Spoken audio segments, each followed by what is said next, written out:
आप सब जानते हैं हमारे जीवन का मूल उद्देश्य होता है सुख को पाना। इसीलिए हम गलत राह पर भी चलकर सुख पाने की इच्छा रखते हैं। क्यों? क्योंकि गलत राह पे सुख की तीव्रता बहुत अधिक होती है और कम समय में पाया जा सकता है, लेकिन अंत में वो हमारे दुख का कारण ही बनता है। और सही दिशा में चलकर सही कार्यों को कर जो सुख मिलता है उसमें समय तो लगता है, लेकिन वो अस्थाई होता है या बहुत लंबे समय के लिए होता है। आप कहेंगे हम इसकी चर्चा क्यों कर रहे हैं? क्यों? क्योंकि अगर हम अपने जीवन में कोई बड़ा लक्ष्य पाना चाहते हैं तो उसमें इसका बहुत बड़ा योगदान होता है।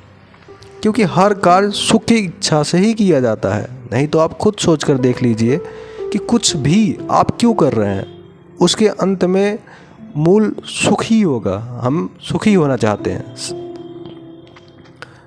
अब जब आपके पास कोई बड़ा उद्देश्य है तो आप सुख पाने की इच्छा से ही आपका उद्देश्य होता है कि आप सक्सेसफुल हो जाओगे तो आप बहुत सुखी होंगे। तो आप अगर एक उद्देश्य बनाते हो और उस तरफ चलते हो तो याद रखो, हमेशा आपको दो राह मिलेंगे। कहीं भी आप होंगे आपको हमेशा दो राह ही मिलेंगे।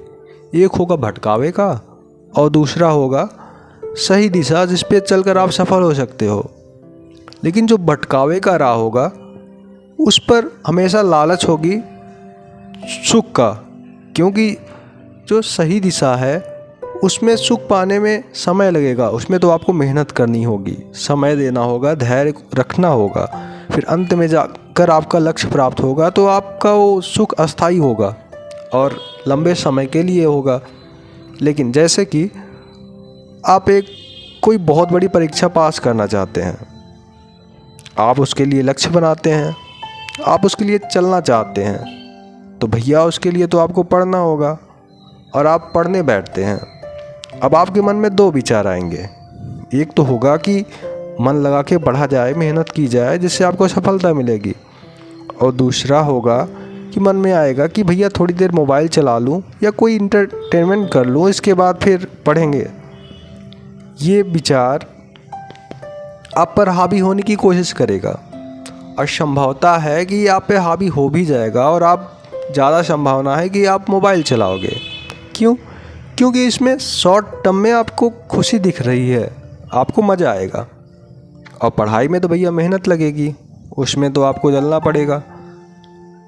अब यही आपके साथ बार बार होगा और आप सफलता से दूर होते जाओगे और अंत में असफलता ही मिलेगी और जो कि दुख का कारण होगा।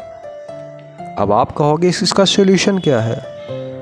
सॉल्यूशन तो एक ही है भैया, आपका दृढ़ संकल्प, दृढ़ इच्छा शक्ति, जिससे आप जिसके द्वारा आप इससे बच सकते हो।